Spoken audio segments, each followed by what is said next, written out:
So I think we're going to get started with the next phase here, which is a panel of scholars who are engaged in developing new models for successful interdisciplinary research and stakeholder engagement, one of our big issues in creating teams and communicating and engaging our stakeholders appropriately. So I'm going to, we have such a short time for this panel that I'm going to do a very brief introduction of them. And then you can find more information in your booklet as well.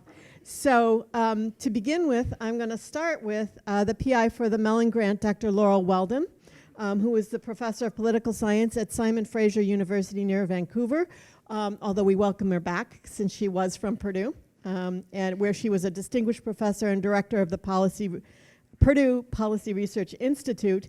And her student, Soraida Garcia, is also here, who helped her with that project. Next, we're going to move to Professor Mark A. Burns, who is the executive director of McCubed and Research Innovation in the Office of the Vice President for Research, and the T.C. Chang Professor of Engineering at the University of Michigan. Then we have next to him is Professor Susan Morgan, who is the Associate Provost for Research Development and Strategy at the University of Miami and holds an appointment as full professor in the Communication Studies Department of the Communication Studies in the Department of the School of Communication. Sorry, Susan, and welcome back. Next, we have Haixin Deng from the University of Pittsburgh, who is a philosopher of science who works on the epistemology of collaboration in science and will complete her PhD soon. And finally, we have Savannah Schulze, who is a PhD candidate in the Department of Anthropology at Purdue. And her research explores the implications of conservation-induced displacement on indigenous former forest dwellers in Bwindi Impenetrable National Park in Uganda. Each of them will give a 5 to 7 minute presentation, and then at the end we'll have time for a little Q&A. So, Laurel, would you like to start? Yes, I would.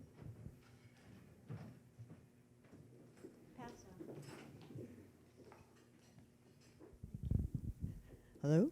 Okay, good. Thanks everybody for coming out after the semester has ended and you're supposed to be relaxing or not driving out of town, for those of you who are here from out of town, or flying from other countries. Thanks everybody for joining us for this discussion of interdisciplinary solutions for global grand challenges, and particular ways of thinking about how to relate that to scholarly communication, innovative models of scholarly communication. This project that I'm talking about today is a project that involves, as I mentioned, fostering interdisciplinary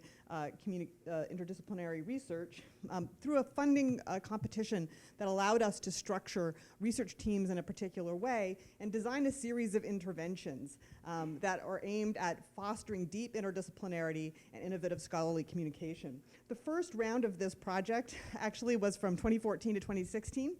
And involved 5 projects, and the aim here was really to catalyze the involvement of humanities and social sciences in grand challenge initiatives from 2014 to 2016.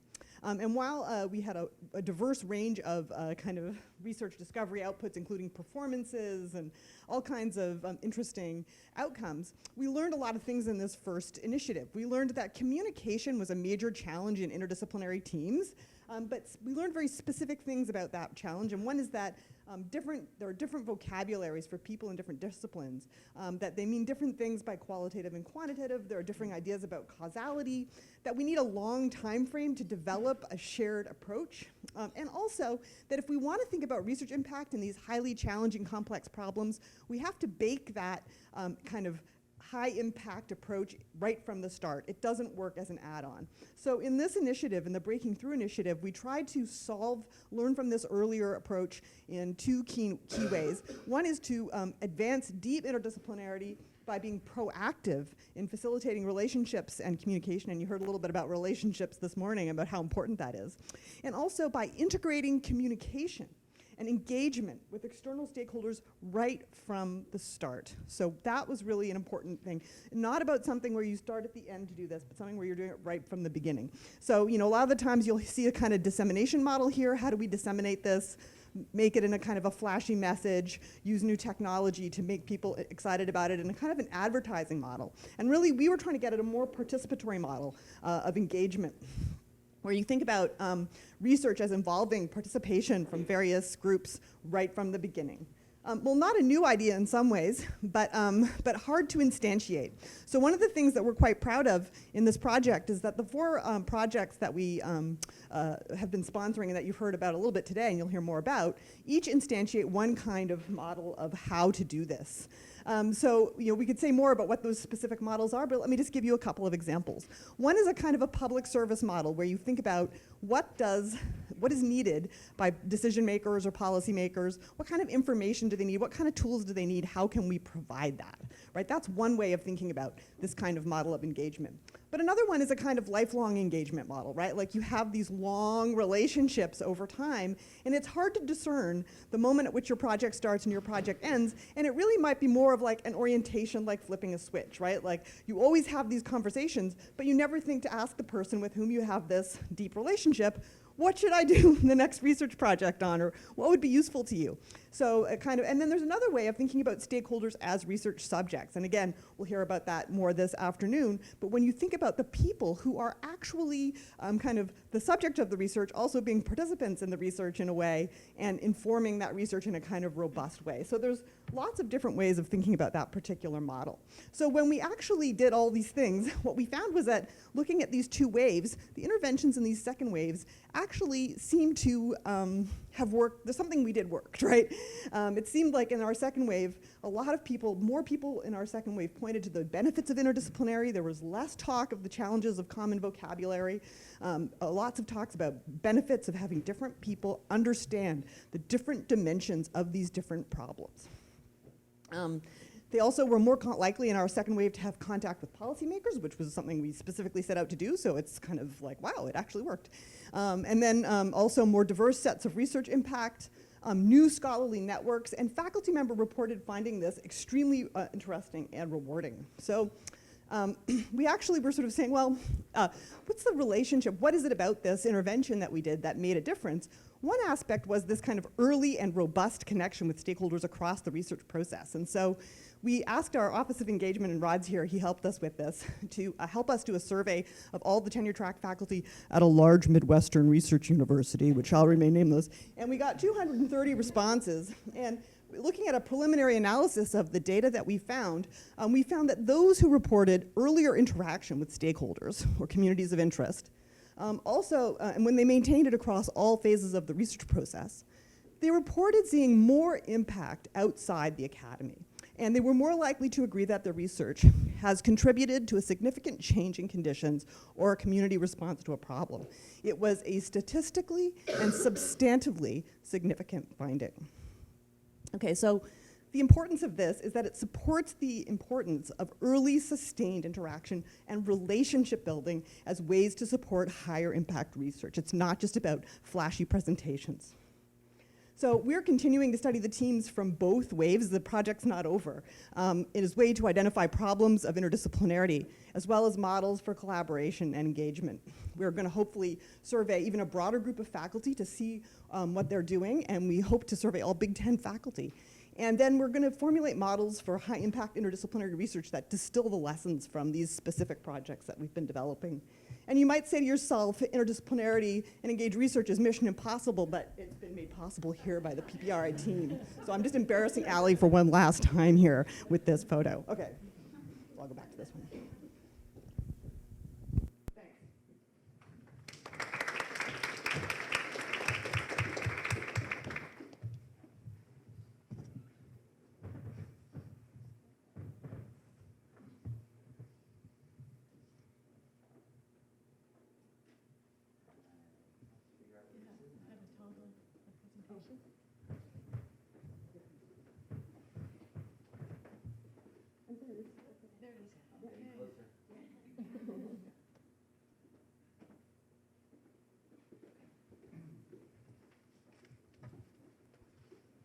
Okay, so I'm going to talk about something we're doing at the University of Michigan called M-Cubed, and it's a seed funding program with no formal scientific review. So the reason we started this is that traditional review can be biased against new projects. And it's difficult for faculty to get together, not only to do the project, but also to advocate for resources. So that's either internally or externally. And finally, R1 universities, it's very difficult to know what's going on campus at any one time, and we hope to solve that problem too. So what we came up with was M cubed, and it provides immediate seed funding without traditional review to multidisciplinary teams of faculty and trainees, and we call those teams cubes. So how does it work? So all the faculty in the system, and we have all the schools and colleges participating on all 3 campuses at the University of Michigan.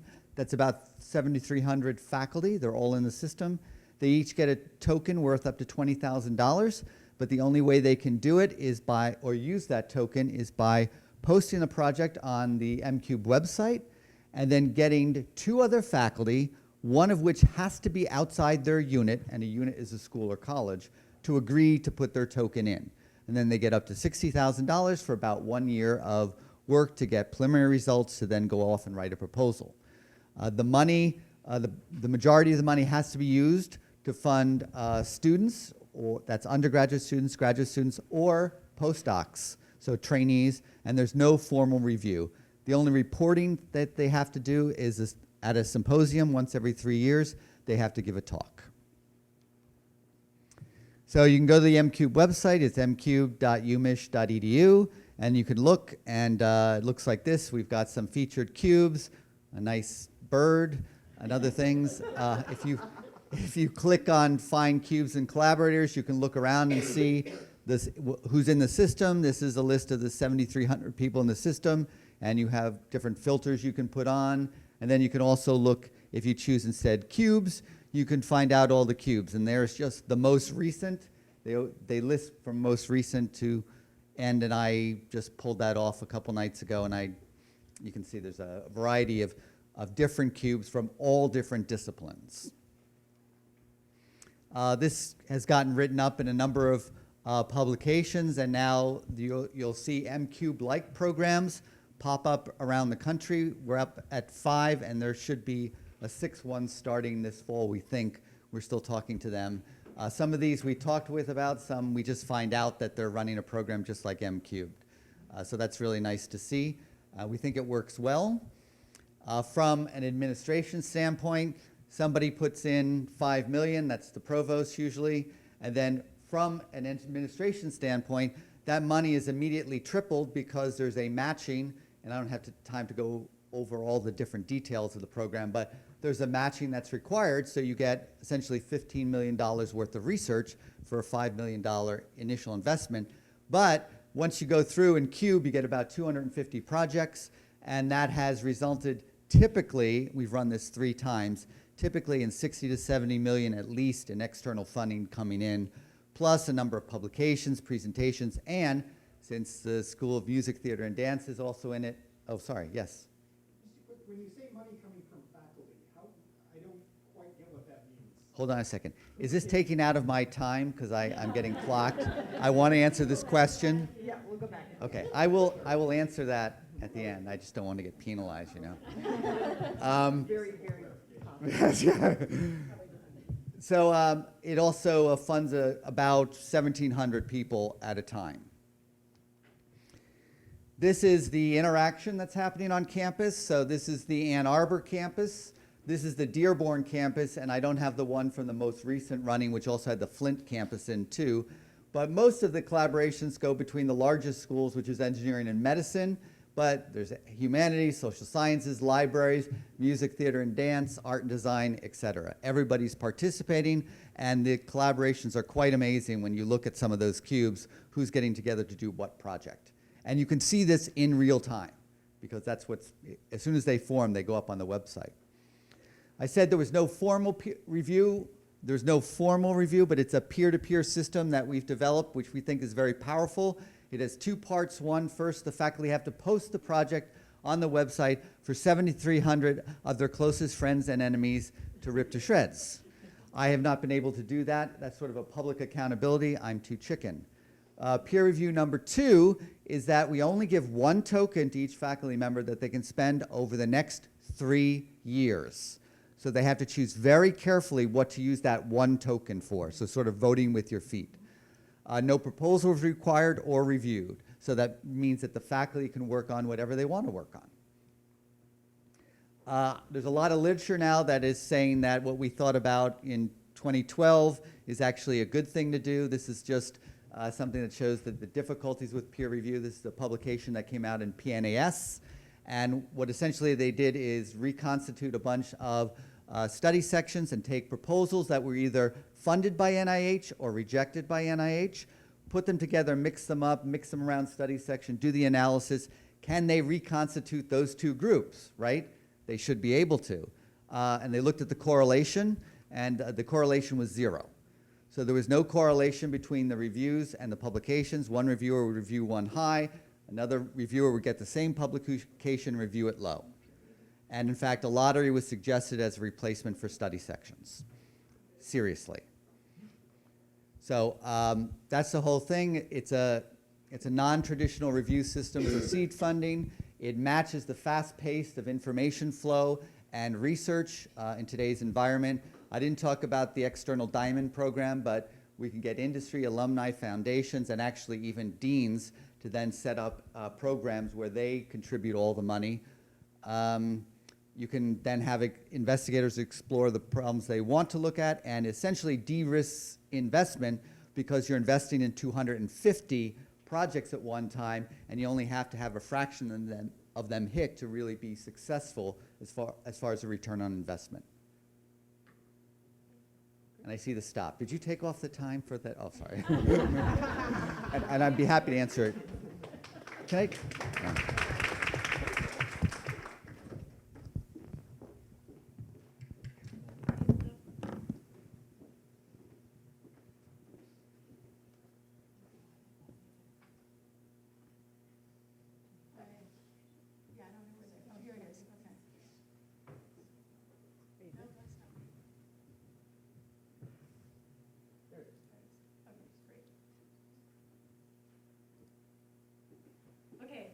So thank you so much. It's great to be back here at Purdue. I was here for 9 years, and now I'm at University of Miami, where I've been for the last 5 years.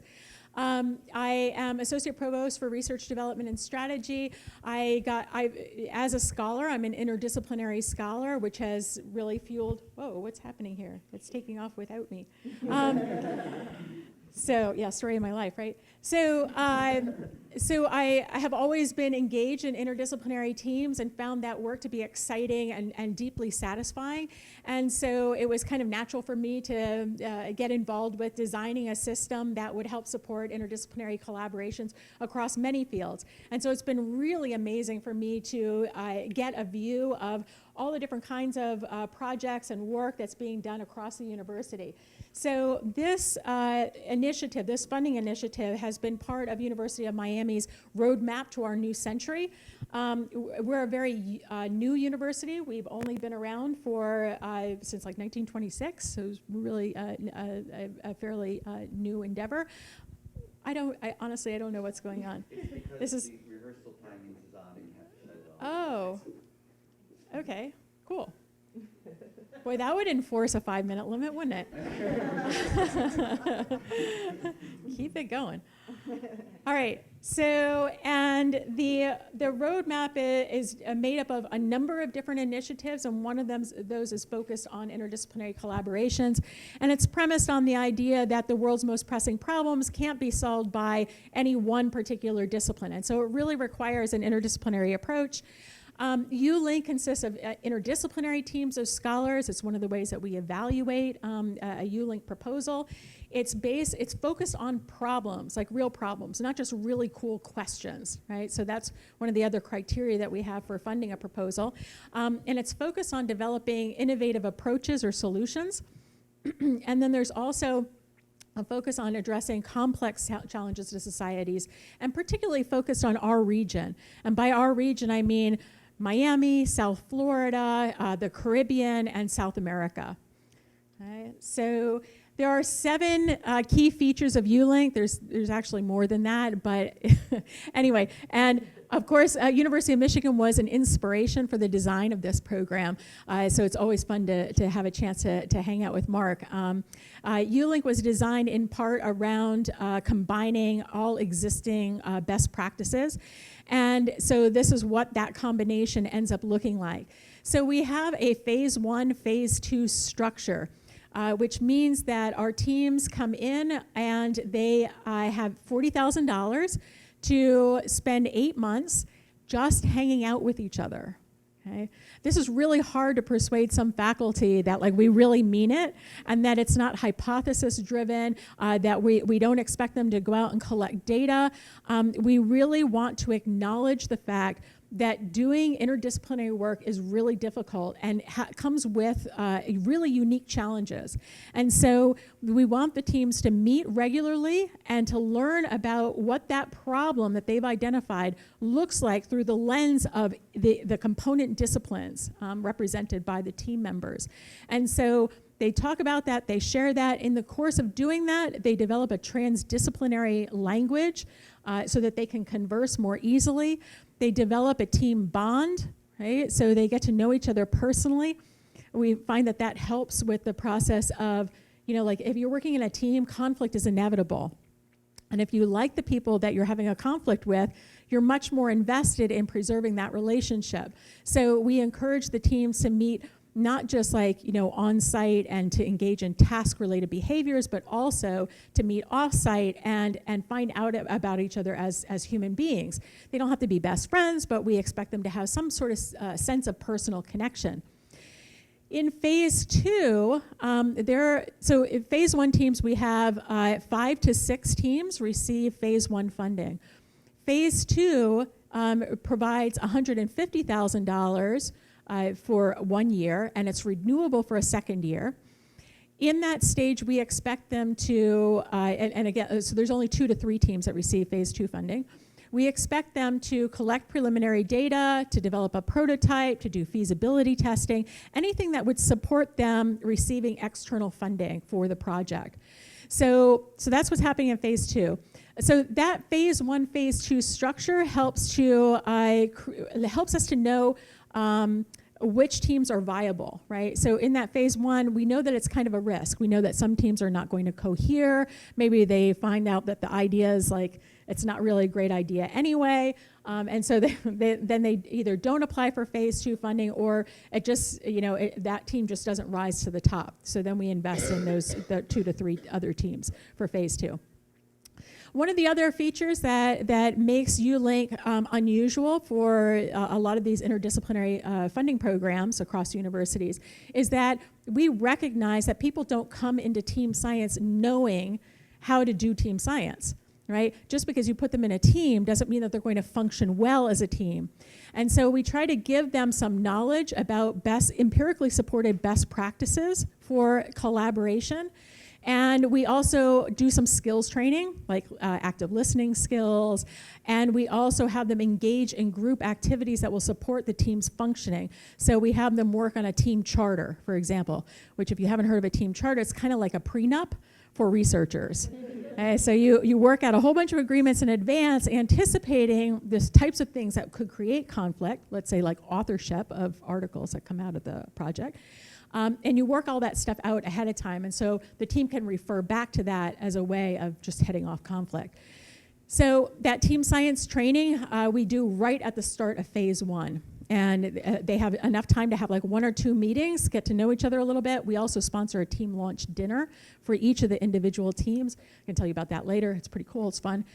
So another feature of ULink that makes us a little bit unusual is our collaboration with libraries. And we love our librarians. They are amazing. This came about a little bit, sort of semi-accidentally. I have a great conversation I had with an associate dean for our libraries. And she was like, this would be amazing. We're trying to transform libraries into a place where 21st century interdisciplinary researchers can get the kind of support that they need in a variety of different ways. And our librarians would appreciate the opportunity to have a front row seat as those collaborations are unfolding, because there's not a lot of sort of general understanding of how that works, what that looks like. So now we have a cohort of ULink librarians who now have a shared set of experiences and observations, and so that's been really amazing. We also have this collaboration. Sorry, okay. So, and here I thought I was going to race through everything, but you guys look so interested that I just kept going. So anyway, we have designated library space. The graduate school sponsors a doctoral student on each team. Our CTSI provides $40,000 a year for one phase 1 team. We also have a pre-doctoral fellowship program that just started this year. And now we've evolved this sense of shared culture around ULink and interdisciplinary collaborations. And coming up in a couple of years, we're going to be, it's about a year and a half, we'll start teaching undergraduate courses that will be interdisciplinary team talk courses by our ULink teams. So it'll be the kind of team talk class that we all wish that we could have taken. So anyway, thank you very much.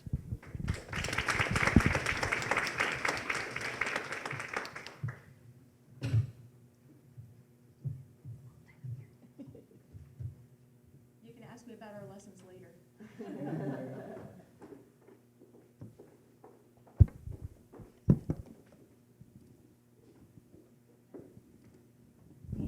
Hello. Hi, I'm Haixin, and thanks so much for having me. So I'm a philosopher of science, so it's going to be a little bit different from the type of talks that you've been hearing today. So what does a philosopher of science do? So I work on what's epistemology of scientific collaborations, but as a philosopher of science, basically I am broadly interested in conceptual and methodological problems in science, very kind of broad, abstract, general problems in science, as well as sort of ethical issues that arise among scientists, like what to do with misconduct or scientific integrity. What does it mean to have scientific integrity? And also the social implications of scientific discoveries. So it's kind of broad, that's kind of philosophy of science, right? And my work in particular is on how a group of people can come to know together and work together. In short, how do collaborations function, right? How do scientists get together and actually produce a piece of knowledge in a team? And that might seem like a kind of so what are the kind of questions I'm trying to answer in my research? So for example, who is the proper bearer of scientific knowledge? Is it the team? Is it individuals? Is it the community as a whole? And why do we want to ask this question? Well, should we be giving the Nobel Prize, for example, to individual scientists or to groups of scientists, right? There is this a controversy, I think, last year with LEGO, which is this big physics collaboration that they discovered gravity waves, and the Nobel Prize went to 3 physicists, right? Even though all the papers that are published, right, on gravity waves are published by the collaboration, and those papers have thousands of authors, right? So who is the bearer, right? Who's the true agent, right, in scientific knowledge? Who should we be giving awards to, right? How should we change authorship so it's more representative of the collaborative interdependence that we see in science? So very quickly today, I'm just gonna give you sort of 2 snapshots of sort of the types of things that I work on. So first, another project I've been working on is the value of epistemic disagreement. So disagreement is often seen as a barrier to collaboration, as a barrier to people working together. And I think that's the wrong way to think about disagreement. Disagreement is actually very valuable, right? It's not a challenge to be overcome, but it could be a resource for a team, right? So should one only collaborate with others who are like-minded, right? Not always. Obviously, there's when a scientist have to sort of, when you're calculating how to spend your time, there's trade-offs, right, between where you should put your time and resources and the types of projects that you can pursue. Interdisciplinary research tends to be time-intensive, resource-intensive, right? You have to learn a different language, you have to learn something new, and a lot of people just don't have the time or energy for that. But getting that extra expertise and working in those interdisciplinary teams allow you to look for different problems, like expand your horizons, right? Like solve problems that you wouldn't otherwise have done, right? So how should we balance these, the trade-offs, right, between time and resource and the type of questions you can pursue? So interdisciplinary research obviously has lots of virtues, right? It allows one to pull in different expertise and different epistemic perspectives. And this kind of more epistemic diversity, right? People knowing different things and coming from different backgrounds have lots of epistemic virtues, right? That one's more likely to challenge background assumptions and be more reflective of one's methodology.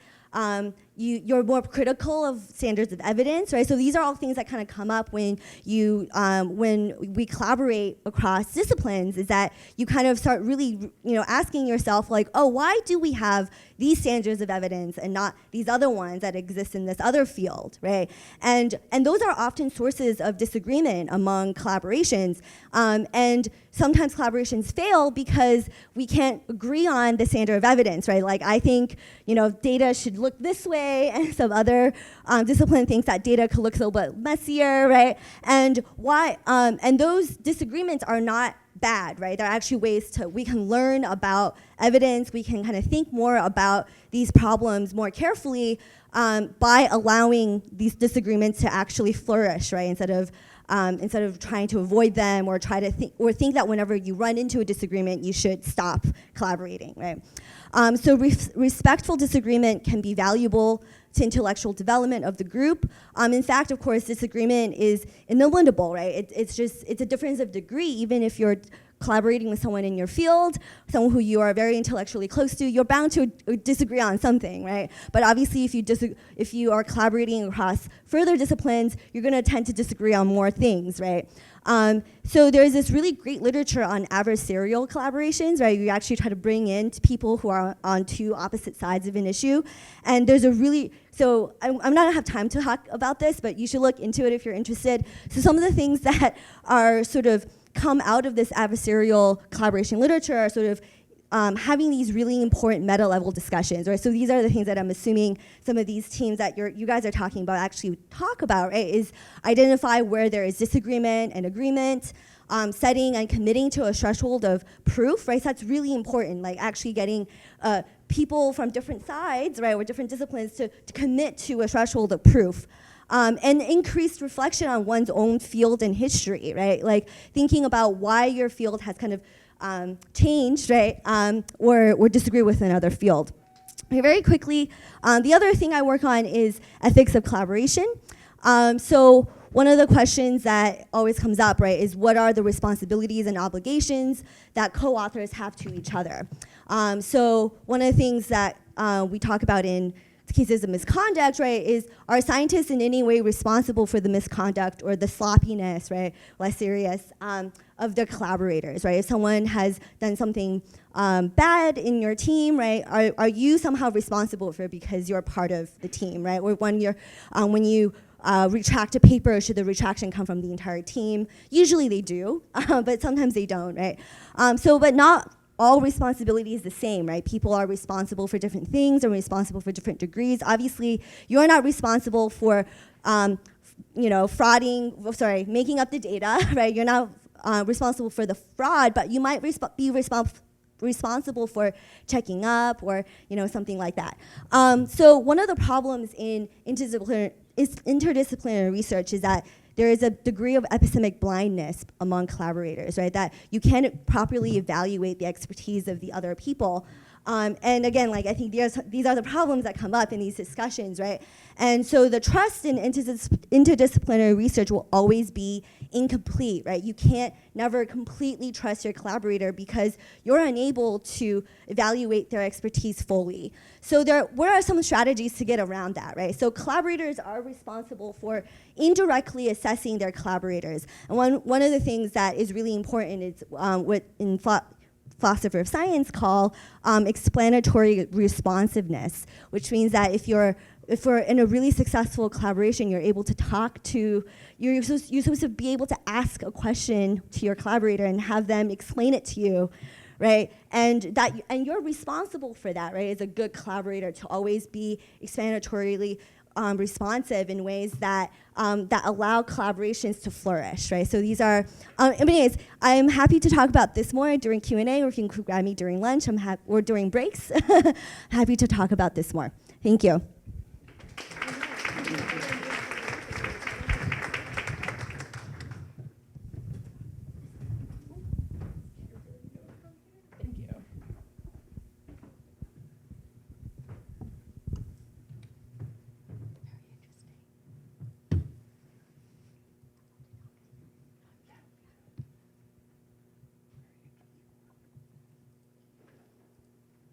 Okay, so my name is Savannah Schulze again, and I am a PhD candidate in the anthropology department. I just returned from conducting 2 years of ethnographic field research exploring the impact of global environmental governance and conservation initiatives and policies on indigenous forest people in southwestern Uganda. So why am I here today? I'm also a member of the Presence to Influence team, which is based here at Purdue. And I'm going to highlight here this method we use, collaborative event ethnography, to understand how indigenous and local communities influence international and environmental policymaking. So I'm a part of Presence to Influence, which is a team of researchers that examines the politics of representation in global environmental governance. We are an interdisciplinary team of researchers from the fields of anthropology, political science, geography, environmental science, ecology, and natural resources, and many others. We have scholars from Purdue and Northwestern University working on our team.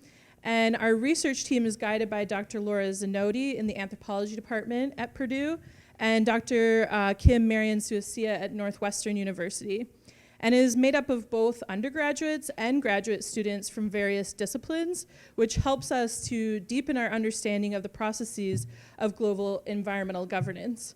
This also helps us to better capture moments of influence, and I'm going to be talking about our work at different large meetings that determine policies in environmental governance, like the World Conservation Congress in the picture you see here. So we use collaborative event ethnography, which is a team-based approach to studying mega events that are concerned with environmental policy. Our project has attended COP21, the World Parks Congress, the World Conservation Congress, which I was a part of in 2016, and the Convention on Biological Diversity. Our interdisciplinary team allows us to view representation through many different lenses, and the team-based approach gave us access to many different events at these mega meetings that gave us a more comprehensive understanding of Indigenous representation. And we use a set of shared research questions and analytics to guide our work. A lot of the presentations that have gone before me today highlighted some of the challenges and some of the methods. We used a lot of the same types of methods in our work. So we had a lot of preparation before we attended the World Conservation Congress, where we had team meetings. We also practiced what these definitions, what our analytics were together as a team, and actually coding, the process of coding our data after, and just getting to know each other and trying to understand where each person is coming from intellectually and trying to have language, a translation of that language to one another. And so that helped a lot once we were there at our field site, which was very intensive for 10 days. We collect data all day for around 11 hours per day. So those are also some of the challenges of doing this work, is that you're collecting lots of data, you need time to come together and meet to talk about that data, have team meetings, and then also transcribe data and save data. So we're still working through best practices for doing that. And so I also used my time at the World Conservation Congress and my participation in the Presence to Influence team to give me insight into how environmental and conservation policy is implemented at my field site in Bwindi in Peninsula National Park in Uganda. So many of us on the team are doing individual research projects, and people are doing their master's projects with this data and their dissertation projects with this data. And they dovetail nicely with our research and participation on the Presence to Influence team. So that's actually all I have for you, and I look forward to your questions.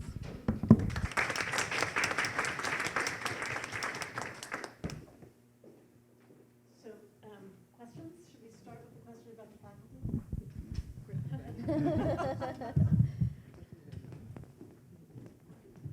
I'll let you start. Yeah, I'm just a little curious, the faculty contribution, how did that occur? Yeah, so sorry, it was a somewhat long answer. The short answer is from their discretionary accounts. The long answer is that the budget model, I said each faculty member got a $20,000 token. The central administration actually pays 1/3 of it, and the unit has to pay the other 2/3. So then we talk with each dean, and it's decentralized since each dean has the funds. Then we say, okay, how much do you want to pay and how much do you want to make your faculty pay? So for instance, in engineering, where the dean already returns, maybe $10K a year for an active researcher in sort of discretionary money, then the dean says, well, those accounts sit almost inactive sometimes. I would like the faculty put in some, and I'll put in some. Whereas the dean of the School of Music, Theater, and Dance says, well, faculty really don't have any money, so I will pay the whole 2/3. So each unit signs an MOU for that distribution of the 2/3. More questions?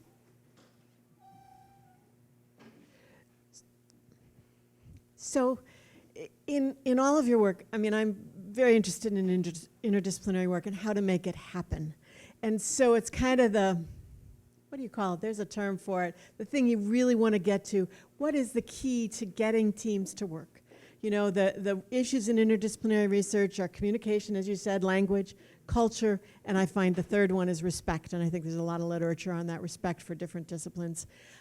So how do you get them to work? To me, I know there's got to be a leader out there who makes it happen. But still, what do you think are the hurdles and keys to making it work?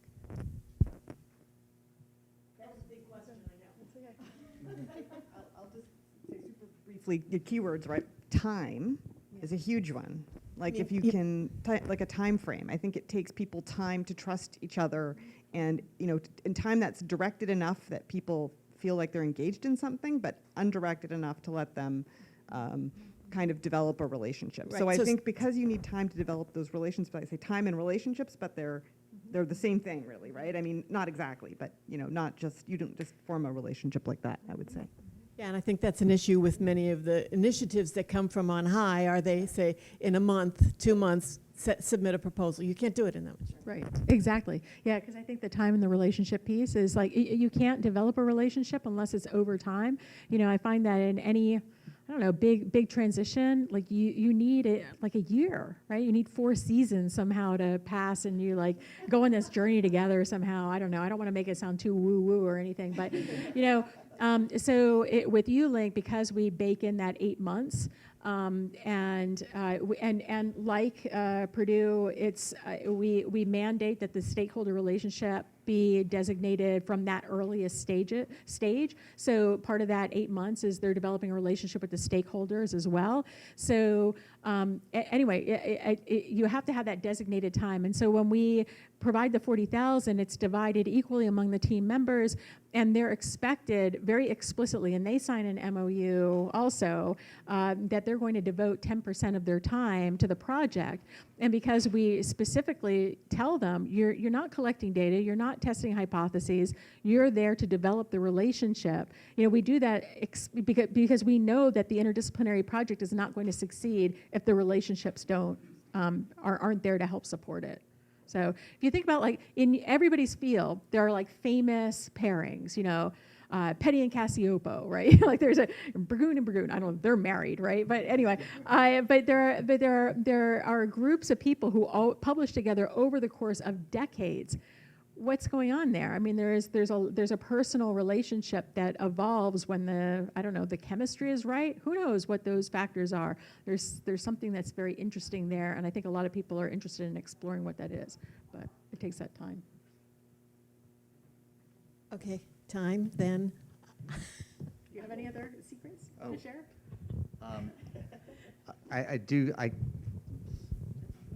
I come at it from a little different way, because as a researcher, I can get together with somebody and instantaneously say, yes, let's do this project, and the thing that holds me back is the money.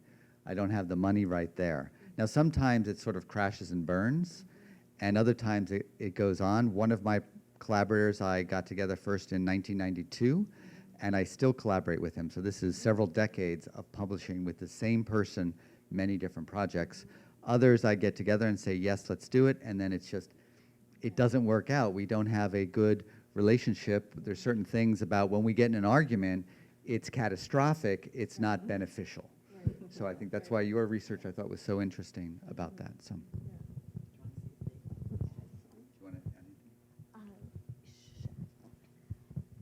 Yeah, I think So my work is on like a lot of my work is on disagreement and how to have respectful disagreements. And So like I don't know, I come from philosophy, so like everyone here is very congenial, but in philosophy everyone like argues all the time, and you just kind of go like, oh, okay, and then you kind of go back and just like go have a beer, and it's actually kind of in philosophy it's sort of a sign of respect if your paper is. Everybody's like writing papers against your paper, right? That is arguing against your paper is sort of like, oh, this is a really important paper. People disagree with it, right? So it's like a different disciplinary norm, right? And so I never thought of disagreement as being kind of harmful and bad, but I often think that in science it's harder because often in philosophy you're arguing about things that don't like frankly matter all that much, right? So you can kind of just go like, oh, okay, we can disagree about this, right? Whereas I think in science it's much harder, right? Because you're trying to solve an actual problem, right? So if you have a disagreement about how you want to design an experiment and that disagreement can't be resolved, like the experiment isn't going to happen, right? So I think there's ways of kind of going around disagreements, like being committed to sort of meta level rules of engagement, right? Kind of that the disagreement is like kind of agreeing beforehand, right? When you start the collaboration, you're still committed to the collaboration, even though you might disagree about certain things, right? Because I think sometimes people think, oh, we just have a disagreement, then we're no longer going to collaborate anymore, right? And often there is this kind of magic sauce, right? Just sort of it's a personality thing, right? Some people are just more have thicker skin and don't care as much, and whereas some people do care, right? So it's it's kind of like dating, right? You kind of have to find the right person. Yeah. Hi. Hi. I have a question that's more on the organizational side from the university. So in the UK, at least, research councils that do a lot of the funding are quite supportive of interdisciplinary research. The problem often arises that the career progression metrics within universities don't really support interdisciplinarity. You have to be publishing in journals of your particular discipline. Which journal is this going to be if we've got multiple authors that are from different disciplines? So this is often a big hurdle, especially for the early career faculty and postdocs and those. Do you have access to the universities breaking the siloed way in which the university itself is organized that inhibits the interdisciplinary work? So then this is from my experience. I was a chair for about a decade. And so I saw sort of at the beginning of that time or before that when tenure cases came forward, it was very much a concern about who was this person collaborating with and what did they do. By the time I was done, and this was several years ago, it was more, why aren't they collaborating with other people? How could they possibly do it themselves? And I thought that was very refreshing because I think many scientific problems nowadays are so broad and complex that you can't possibly do them yourself, so that you really need to form teams and be able to work in teams. So I see that as very valued now, at least at Michigan. So I'd like to recommend a resource. So there's a Mendeley, I think it's mendeley.com. Through a lot of research universities, you may have a subscription to this. They have a library. It's a science of team science group, and they have a lot of publications on this topic. So a lot of universities that are trying to encourage interdisciplinary research are running into the exact same problems. And so I could tell you about the strategies that we're engaging in and University of Miami, but it might be a better email exchange. I will say that it helps a great deal to have leaders who understand these issues and are very supportive. So we have a great provost who's demonstrated time and again that he supports interdisciplinary research, including in terms of tenure and promotion. So, but it requires building relationships with deans, with chairs, developing a kind of a Rolodex of reviewers who look favorably on interdisciplinary research and each of the areas. So there's a number of strategies, and documenting individual contributions is one of those strategies that's described in at least one of the publications that's on that Mendeley library. And I think you can build those within a college or within, a unit, as long as you've got the administrative support. I've had the same experience that in a decade I've seen a shift from it being not looked on favorably to being accepted as the right way to do it.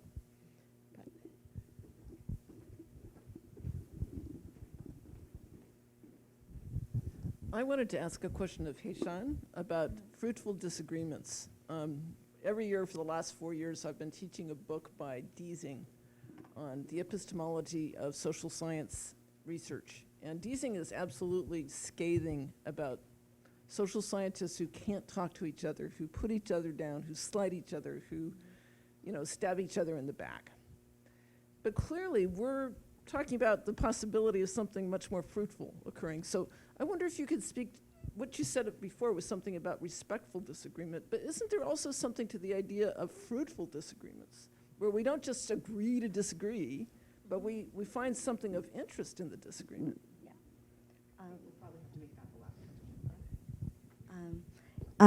Yes, that's really, really good. Yeah, so I think fruitful disagreements, there should be respectful and fruitful, right?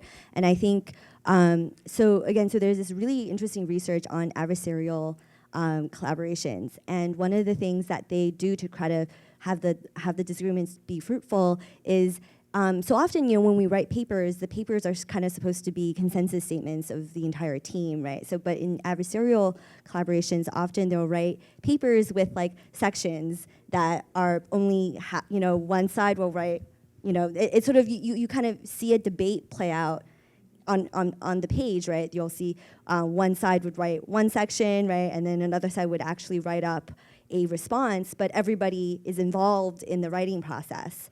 Right, so and that's a way to actually have a fruitful disagreement, right? Is that, and adversarial collaborations are very, very difficult to have. Like you kind of have to find the right people who are kind of up for it. Not a lot of people aren't up for it. And actually I have anyways, like there's this wonderful paper by Tedlock and Mitchell, I think it's 2006. It's on implicit bias research, and it actually has a ton of information in there about how to design adversarial collaborations. So I can give you the reference, but it's, if you just Google Tedlock, Mitchell, adversarial collaboration, you'll get it. You got the paper. Any other questions? Yeah, I think we're ending. Oh, okay, sorry. I thought it was still two. Okay, thank you very much. Thank you.